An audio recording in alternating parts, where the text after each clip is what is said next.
So, you'll notice I'm in a new room. I'm actually in my room now, rather than my brother's. Apologies, there is a plane going over. So today, as you can see, I'm going to be talking about integration within the defense industry. So, in regard to what integration is, basically, it's having a firm which then tries to incorporate other technologies or another firm entirely, or other entities into its own firm in order to increase revenue, among other things. And there are two types of integration, or two aims of integration, really. One is horizontal integration, so the merging of firms or the acquisition of firms or entities that are in the same market one is operating in. So this would be if, hypothetically, Tetley Tea merged with PG Tips.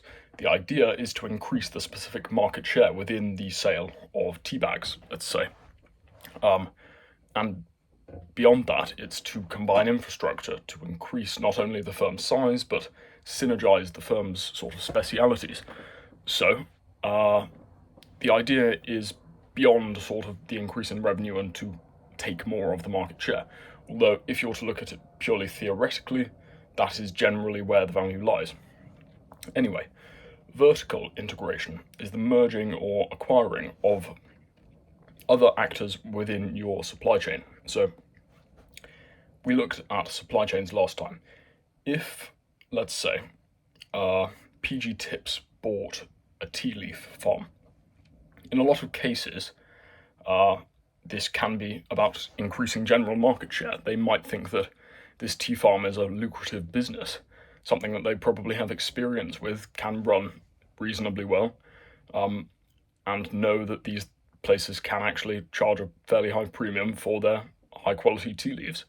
But beyond buying a thriving business, it's designed to reduce costs to create a more efficient supply chain, a more certain supply chain. So you have transparency of information, the ability to perhaps tailor, let's say in this case tea, to the needs of the firm. So lower production costs, and actually perhaps even higher prices for PG Tips to charge to the client due to, let's say, high quality tea leaves. So, realistically, in every single industry, in every single sector, in any niche, there is both horizontal and vertical integration because they serve specific purposes. But the defense industry uses horizontal and vertical integration in a slightly different manner, or at least there is a certain context to which they integrate with other firms. So they do it generally in order to decrease risk to supply chain issues. So if you've sort of seen what I said about supply chains, inherently, supply chains, especially in defense, are very tricky. One has to attempt to rectify this, one has to make it as streamlined as possible, and I hate to sound like I'm using corporate jargon, but that is actually what you're doing. You're trying to maximize functionality and certainty and efficiency within the supply chain, so it is literally streamlining, not just a buzzword. So in this way, defense firms might horizontally or vertically integrate. They might merge with a competitor or merge with a firm whose products they buy, although it tends not to be vice versa. You tend not to see firms lower down the supply chain buy firms higher up the supply chain, but that sometimes does happen. In any case, generally, vertical integration first in defense happens in two real manners. There's vertical integration of logistical support, so the processes needed in order for the supply chain to function. So firms buy transport goods or manufacturing plants, or all firms can integrate into the supply chain. So sort of you might acquire or merge firms that produce component parts to your final product. If you are making an aeroplane, a jet, you might buy a firm that creates avionics systems. And this helps to simplify the supply chain, allows greater freedom in regard to sort of production flexibility, and also the idea that these two firms are in sync within the supply chain. They have the same overlying management structure, or at least the merged parts do. They have the same finances, people, production systems. It means they can operate in a mutually beneficial manner in which they effectively complement each other as opposed to sort of being at heads with each other. So, with horizontal integration within the defense industry, as always in business, there is the underlying concept of competition. The defense industry is like any other. It is fiercely competitive, if not more competitive than a lot of other industries. So, there may be corporate maneuvers, as seen with any other firm, hostile takeovers, sort of forcing a firm into a place where strategically they have no option but to merge. Although I'd say this on paper is significantly more rare in the defense industry because the government, let's say, wouldn't approve of that. They don't like such hostile corporate activity. They like healthy competition. Anyway, in my rather restricted view, as opposed to this hostile sort of takeover, firms more commonly tend to come together. So if one looks at a firm like Leonardo, they acquired or merged with Augusta Westland, they both have processes that mean their horizontal integration allows for further vertical integration.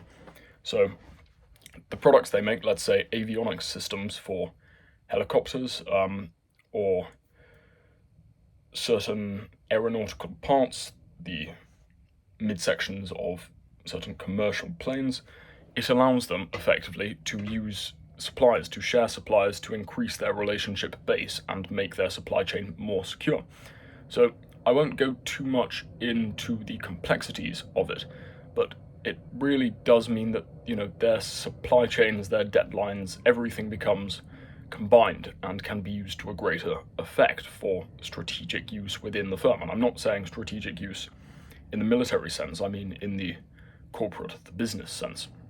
So what we can also see here, if we look at this particular scenario, a firm like Augusta Westland, which is already a merging of Augusta and Westland helicopters, we see firms coming together in order to win competitions or contract bids, sort of as a combined force. They can share technology that means that both profit, and if they are both more likely to get a certain contract as opposed to no chance of getting a contract, then that's certainly mutually beneficial.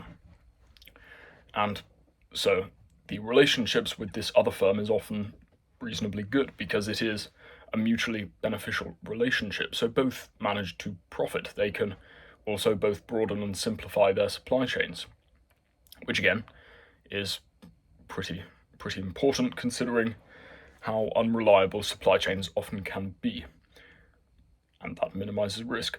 So if we are to look at this integration, let's take the Leonardo Augusta Westland example. Often it is a part of a firm's life cycle. Firms grow and then they either merge or acquire in order to maximize growth because they then have access to, ample debt. In some scenarios, they have leverage in order to take out loans to purchase firms. They have often a lot of debt, a lot of leverage in order to ensure that their business, their revenues, their supply chains can remain reasonably regular. And also, it's a natural part of specifically a defense firm's life cycle because firms inherently need to work together anyway. So in a competition, in a contract in defense, it's very rare that firms are working alone. They often have to work with a lot of other firms, meaning that if one is using sort of subsidiary technology and one's taking the head of a firm, of a contract, then one's going to have to work well with these other firms. And, in a lot of cases, if you have continual partnerships, as you'd see with a lot of major defense firms, let's say BAE Systems and Babcock, then I'm not saying this is happening, or that it would ever happen, but firms that have similar interests, work on similar projects, already have to work together, often integrate because it makes things easier. And once they're intertwined, they can, potentially rely upon each other even further. They can use products and technologies from the other firms more easily. It gives them simpler access. So you get these firms sort of creating either coexistent or even symbiotic relationships, and the natural progression of that is it, then becomes integration. There will be a merger or acquisition that takes place in order to consolidate that, because it's strategically beneficial for both businesses to do so. Particularly if you've got one firm which relies upon the supplies of, if firm A relies upon the supplies of firm B, and firm B relies upon the buying of firm A, they rely upon the profit they gain from that. This is their kingpin client, as it were.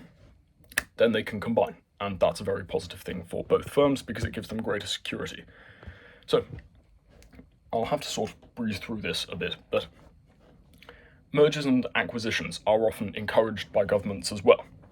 So this integration, both vertically and horizontally, is encouraged by governments, meaning more consolidated firms may have superior chances when it comes to bids and competition and contracts. As I said, and really where this began in a major way was at the end of the Cold War. So this is pretty famous, you'll probably know this. In 1993, it was acknowledged worldwide after sort of the Cold War was over, there would be some level of demilitarization within Western powers, or at least a reduction in the demand of the market of defense. So you probably know it as the infamous Last Supper. Basically, in the USA, this was the only one that was really made public, but one can assume it happened in any Western power. In the USA, William Perry held a dinner at the Pentagon for the executives of major defense contractors after the end of the Cold War, and basically what he told them was there is this beginning of a Western trend, a natural trend because the USSR and communism had been the premier foreign threat to the West since the end of the Second World War. Anyway, what he told these contractors was that there would be shrinking defense budgets, a reduction in demand for the defense market. A number of firms would either be cut out of the market, so basically he gave them an ultimatum: consolidate, i.e. integrate, or go by the wayside. And so it's pretty obvious what they chose. They chose integration, a lot of them. So we've seen this sweeping integration in the defense industry, and largely these haven't been hostile. But in order to make sure that both firms can remain relevant, functional, and competitive within the government contract environment. Sorry. There we go, that's a bit better. And so that's a rather positive thing, and they can both remain alive as corporate entities. So if one looks at firms like BAE Systems, Leonardo, Raytheon, to name a few, they've all had massive consolidation programs, both before and especially after the end of the Cold War. So this has given these firms, let's take BAE Systems, Leonardo, Raytheon again, it's given them superior technological capability. So horizontal integration is particularly rife within the defense market and has been for the last 20-25 years. The cost to this, or the cost of integration to many firms, I mean obviously there is a trade-off, is often the integration itself. A merger is, as anyone in M&A will tell you, a hassle. Mergers and acquisitions are a major hassle. It's difficult, it's messy. The rewards are reaped later, once the firm or the conglomerate has subsidiaries that can operate as one in a synergized, proper manner, or at least operate functionally together. So, in addition to all of this, both horizontal and vertical integration, especially when talking about military technology, is concerned with the use of proprietary technology. So within the defense industry, any technology that is created goes through the proper legal framework. Apologies, my voice is kind of running out here. So long as it goes through the proper legal framework, it becomes proprietary to the firm that developed and manufactured it, and that's not just the technology itself, that's not just the finished product. That includes the knowledge required to construct such a technology, the knowledge required to employ it in combat, to repair, to replenish it, to upgrade it. So proprietary technology is a major part of defence. Having more proprietary technology is beneficial for obvious reasons. It's, an asset to the firm in the most classical sense. And once one has these proprietary technology, licenses, they are under a legal framework that allows them to be considered proprietary technology under a certain defence firm's name. These defence firms can then develop, upgrade, tailor to a specific government's needs, continue delivering to a specific government, and acquire business they can license. And this is incredibly positive for them. This means that one can often have sort of horizontal and vertical integration at the same time, due to the vertical integration that a horizontally integrated firm has carried out. So if we're to look at an example of this, real-world example, we'll look at, just trying to think. If one thinks about Raytheon. So Raytheon, as I've said, has consolidated rather a lot. So it's acquired Collins Aerospace. They acquired more than just Collins' market share, but also the avionics, the electronic systems, the optronics, the thermal technology, all sorts that may be used in Raytheon's supply chain for the development of their own technology, which will be useful to them. So Collins operates in areas lower down in the supply chain than Raytheon did. So while integrating horizontally via merger, they were competitors in a sense. They've also vertically integrated and managed to make their supply chain more efficient via the acquisition of these proprietary technologies, which they can now use and they can work together. And of course, Collins has access to the resources and the positive attributes of Raytheon. So that's a rather positive thing. So to kind of finish off, as stated, to build a mega structure with the most advanced technology ever that has existed, like an aircraft carrier, like a strike fighter, firms need to work together by necessity. So I'll probably do another video on how they actually work together without perhaps official integration, and I'll also get back to doing some stuff on some actual technology. So that's the end.